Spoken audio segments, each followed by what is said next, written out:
Dana White faces major backlash over latest UFC signing. Dana White and the UFC are catching serious heat right now, and it all comes down to a controversial fighter they just signed. The UFC has officially brought on Jose Henrique, a former Contender Series athlete who lost his fight in 2022 and was hit with a 2-year suspension after failing a drug test leading up to that bout. And yes, he failed that test before the fight even happened. So here's the full picture. Jose Henrique appeared on Dana White's Contender Series in 2022. Not only did he lose the fight, but it was later revealed that he tested positive for banned substances leading up to the matchup. The result? A retroactive 2-year suspension handed down by USADA. That kind of failure would typically derail a fighter's momentum, but in this case, the UFC still moved forward. And before we continue, quick favor, help us reach 1,000 subscribers by hitting that subscribe button and turning on notifications. We post daily MMA content and truly appreciate your support. Now back to Henrique. Even while suspended, he continued competing in Brazil and picked up 4 straight wins.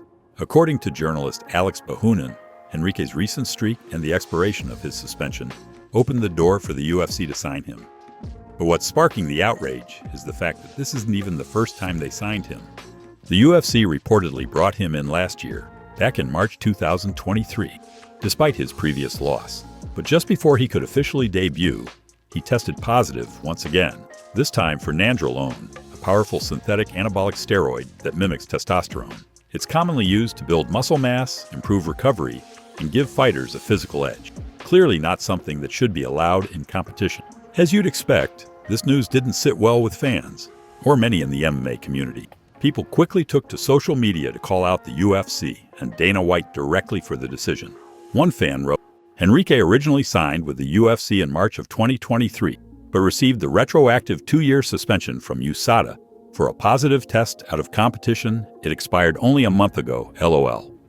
Another post said, terrible signing, and the criticism kept pouring in. Why would the UFC choose to sign someone who not only lost, but got caught using roids before his debut? Make it make sense, Dana. Why do they keep signing bums? So according to this logic, all fighters can build muscle with PEDs, then get popped, then come back once the suspension is done. What gives this guy special privileges? Who does this guy know, LOL? No wonder the UFC is going in the no hype. No superstars and signing bums who cheat. Using synthetic testosterone and still gets resigned. I hope Dana put him in a 5K contract. This is a joke. This isn't just about one fighter getting a second chance. It's about the message it sends.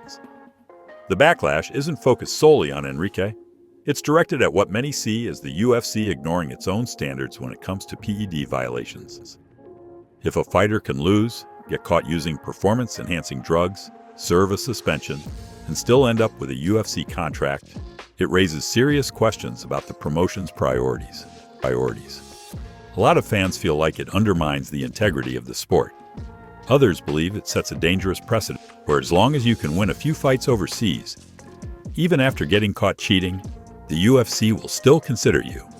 That's what's fueling all the frustration. So what do you think? Should fighters who failed for PEDs get another shot after serving their suspension? Or should the UFC be stricter when it comes to who they sign? Drop your thoughts in the comments. And while you're here, don't forget to like the video, subscribe, and turn on the bell for more MMA updates every single day.